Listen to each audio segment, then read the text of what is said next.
Hey guys, okay, so this is the audio for A Boy in His Stomach and 50 Famous People. So I'm going to read it. I'll read the questions and the answers. Not the answers, but the choices. So you want to have this paper out if you don't already.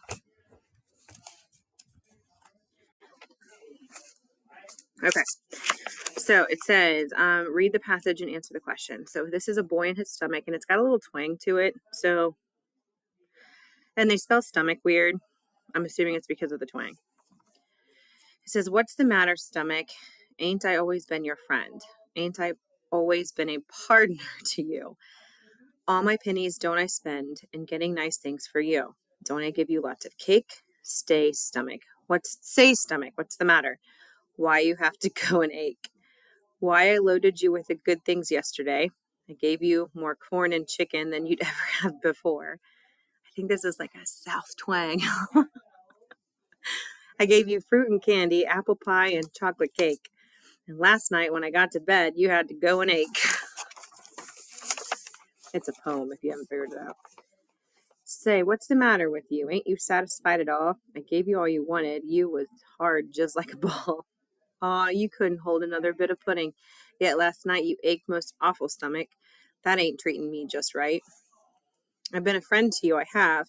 Why ain't you a friend of mine? They gave me castor oil because you made me whine. I'm feeling fine this morning. Yes, it's true. But I tell you, stomach, you better appreciate the things I do for you.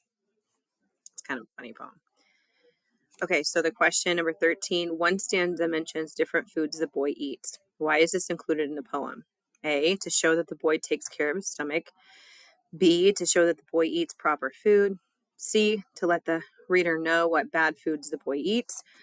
Or D, to use sensory details in the poem.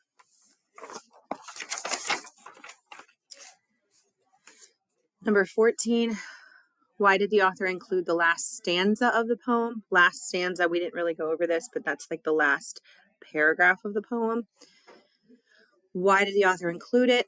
To show that the boy does not really understand how he got his stomach issues. B, to explain that the boy appreciates medicine that cures his stomach issues. C, to explain that the boy has always... Let me try that again. To explain that the boy always feels good no matter what he eats. D, to show the boy's appreciation for his stomach. Number 15 is a written response. It does not have to be a race strategy because it's not asking you for text evidence. So just answer the question to the best of your ability. A couple sentences. What is the narrator's viewpoint of the stomach based on his description of the stomach's actions in the poem? So what's the narrator's viewpoint? You want to pause the video, do your answer, and then unpause for the rest of the questions. Number 16, again, it's another short answer, not a race strategy question. Just answer the question to the best of your ability. A couple sentences. Number 16, what does the author mean when he states, I loaded you with good things? Go back to the story if you don't remember when he said that. Or poem, I guess. What does the author mean when he states, I loaded you with good things? All right, and then we have another short blurb at the bottom. It's called 50 Famous People. This is not a poem, I don't believe. So we're going to read the passage and answer the questions. One morning, there was a loud knock at Dean Swift's door. His servant opened it. The man who outside handed her a fine duck that had lately been killed and said, here's a present for the dean. It's from Mr. Boyle. Then, without another word, he turned and walked away. A few days afterward, the man came again. This time he brought a partridge. Here's another bird from Mr. Boyle, he says. Now, Mr. Boyle was a sporting neighbor who spent a good deal of time shooting. He was a great admirer of Dean Swift and took pleasure in sending him presents of game. The third time the man brought a quail. Here's something else for the dean, he said roughly, and tossed it into the servant's arms.